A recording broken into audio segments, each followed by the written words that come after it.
Hello and welcome to my channel. I wanted to make a little video just now because I've been painting out some swatches of a set of pans I bought for en plein air painting this summer, which I'm going to do a separate video on how I've converted a sort of studio pan set into a field set with a few little adjustments. And I've been using some brushes that are kind of new to me and I really like them, so I thought I'd talk about them. They're all by the company Pro Arte, which are based in the UK. And I've talked about them before. I've done some stuff on my blog about their brushes and how much I enjoy painting with them. And I've bought a few more brushes since I did that, so I thought I'd just talk about a few of them. There's no product placement here as my disclaimer. They haven't given me anything for free, bastards. If you're out there, Pro Art, and you like what I have to say, I would really love to test more of your range and do proper reviews of them because I really enjoy them and they're actually pretty poorly known. I find a few people in the UK use them, but outside the UK, I don't know anyone that even knows they exist. So hence my little video, and I hope to spread the word of Pro Art. Now, the video that I've mentioned before, the brush I mentioned before, sorry, was this. This is a sword, and it is made of Prolene, which is surgical stitching thread. It's very fine, it's very absorbent, it looks like blonde hair, it feels a lot like blonde hair, and it's really flicky and wonderful as a sword. And can I just point out these absolutely beautiful wooden handles that they come with? They are absolutely amazing. I bought another Prolene brush. It's actually a different fibre. This is something called Prolene Plus. I'm sorry it's wet, I've just cleaned it. And Prolene Plus is a little different, and the ferrule, which you probably can't really see very well in the video, is actually gold in colour rather than the silver that the other one was. Same beautiful handle, and this is a Filbert.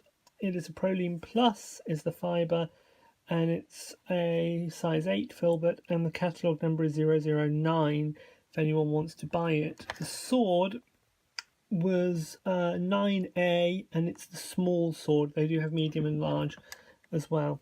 Prolene Plus seems to be a different fibre. It's stiffer, it has less spring, and when it's wet, as you can see, the fibres almost lock together, so you get a really good control over your brush whilst you're painting. And I have to say, I have really enjoyed just playing with this filbert over the last few days since I bought it and trying it out. I've had a little brush from them for a while because I wanted a little small round. This is a size 2 round, and it's green because I've used phthalo green. It's actually white. It's white nylon, which is a general purpose fibre. You can use it with acrylic, you can use it with oil, you can use it with watercolour. I should say, obviously, everything I'm talking about in this video is watercolour related. It's a white nylon 31 from the Polar range because they're white, so they're polar. And they're actually really nice little brushes. And what I wanted it for was something I could get a lot of control on and do some very fine black lines around the elements of a painting I'd done in gouache, which I wanted to become a kind of comic strip, was the idea of the painting. And the most recent one that I bought from this range is a Squirrel Brush. Sorry everybody, it's from the Renaissance Squirrel range, and it is a 2/0 means 00, 3/0 would be 000. It's a 2/0 Renaissance Squirrel Brush. This is squirrel hair, and it's absolutely beautifully soft. This is not poor quality hair at all. This is really nice. It's a lovely thirsty brush and it paints really nicely. The varnish has cracked here. I haven't left it standing in water or anything, and that cracking has happened since I've had it. I have used it and let it dry horizontally, and I wonder whether some water had perhaps seeped underneath the quill here and that had caused the cracking. But I'm going to keep an eye on it, and I will let the company know if it causes me problems. So what I've got in front of me is a sheet of hot press, which I don't usually use, 100% cotton, 140 pound, aka 300 grams per square meter, watercolor paper. It's hot press. It's from the Langton Prestige range. I have it because I've just been painting some swatches for en plein air, and I like to do that on hot press paper because it's easier to keep things within the boxes. And I just thought I'd try out these brushes and just kind of show you what they look like. I'm going to try and find something I can compare them to in a fair way. I've got a Daylon round from Daler & Rowney, which is a synthetic, which is meant to be kind of like an improved sable, let's say. So I've shown this already in a previous video, but I'm going to use this as my control. So I'm just going to take up some cad red, and I'm taking it from a pan, so it is a little bit, oh, it's very dry. Let me get some more water on that brush. There we go. Let me get some more pigment. This is the problem when you do an impromptu video, everyone. You forget to spray your palette before you start. There we go. And you can see the line it gives is reasonably good. It's not the most thirsty brush in the world, but I kind of like it. So that's Daylon by Daylor & Rowney, which is their synthetic.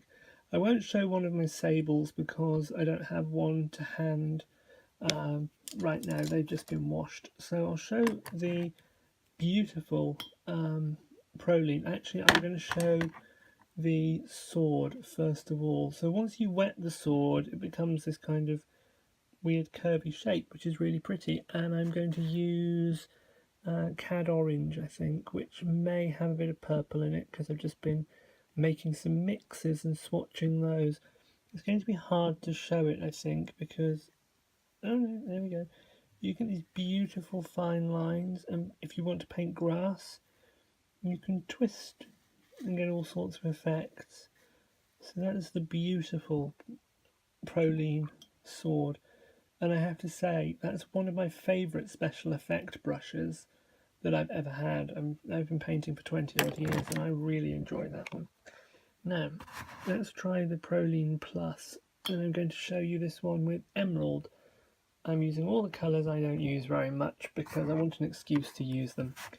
So if we look at how this paints, you'll see it's really thirsty, so it's holding a lot of colour here, but you can get a lovely fine line, you can follow an edge, and you can blend out really nicely with it. So a wonderful multifunction brush, but it's got a wonderful thirsty nature. It holds a lot of paint, but you've got enormous control because it's very springy. So it's almost a best of all worlds, and they really rave about these brushes on their website, and I have to say, I am thoroughly impressed with Prolene Plus. It's a fibre that I'm going to buy a lot more brushes in, and who knows, I may even stop using Sable, move over to it, which can only ever be a good thing. Now let's try that Squirrel out, because Squirrel mops are just one of the most beautiful brushes to use, and I really enjoy this one. I haven't made up a wash that I can use. I'm working from half pans here, so it won't be as good as if I was using a wash that I'd prepared. This is a cobalt blue hue. I should say these are all hues. These are Cotman paints, so these are not the perfect paints. Isn't that just lovely? You can get side blending because I put more on one side of the brush than the other. And I can fill in, and because it will hold a lot of water, I'll be able to do all sorts of blending techniques with that in a moment. Let's get some water into it. There we go, and I should be able to blend out. Now it is a hue, so it's probably going to stain a lot more than one would expect with the real thing. There we go, and just soften out that blue and spread it out. And I played with this the other day, and it was really nice for painting the mountains and clouds and the sort of background washes in a landscape. I don't know if I've got, yeah, I've got a landscape on the board underneath here. It doesn't look like a lot at the moment. It's in very early stages of a range of mountains here, and it looks like they're crying because what I've done is painted in the ridges, and then what I'll do later is build up glazes in these areas, and there's at the back, which you can just make out probably, there's a tonal undercoat to all of this, and I've kind of painted it in the style of a cave painting just for fun. I just wanted to try a new technique. I'll just show you that little nylon size 2 round, and I'm going to show you this with lamp black, that colour we very rarely use. I use it as a special effects colour, and I only really use it when I'm doing detail. You just watch it bleed there, but look at the line you can get with it. It's perfect for those fine details where you want something a bit more stiff than Kolinsky and you need something where you can get control. You can pop it on its side and get those lovely blended out lines, or you can just use the tip, and there we are, lovely little fine lines. And you'll see the paint just keeps going. It's got a really thirsty nature. What I have noticed with it that's really cool is if you fill it with a lot of water and then you just dip the tip in paint, you get what I just got, which is it starts off black and it fades to grey as you go. So you could use white nylon if you wanted to get a gradient effect. And I just love how the carbon particles are blended into that red there, and giving us that lovely river delta kind of effect. Sometimes when you're just scribbling, you can get really quite nice effects. And the cleanness of these orange grass strokes are just lovely. I've shown already some pictures I've done with those previously, but that's just me ranting about a few beautiful brushes that I've had the privilege of using recently. I should say they're really affordable actually. This 8 Filbert Prolene Plus was somewhere around the £10 to £15 mark. This was about the same price for Squirrel, which is amazing. The sword I remember was £9 because I remember buying that and I had a £10 note with me. So that was £9 in my local art shop. These are not recommended retail prices, these are just what I paid. And this thing was £4 or £5, but you can get sets of Prolene brushes, very affordable, very economical. So if you want to try a different fibre and see how it goes, Pro Arte, Proarte, based in the UK, have got beautiful brushes. If you're in the USA, Canada, France, or anywhere else that my major listeners or viewers are, do have a look on their website because they deliver internationally and you can buy all their products on Amazon, and I'll put some links on my blog so that you can take advantage of those because I've done the hard work finding the brushes for you. I do use affiliate links. I don't get much money from it, but it does give me enough to pay for all the stuff I need to make these videos. Anyway, thank you very much. Good evening.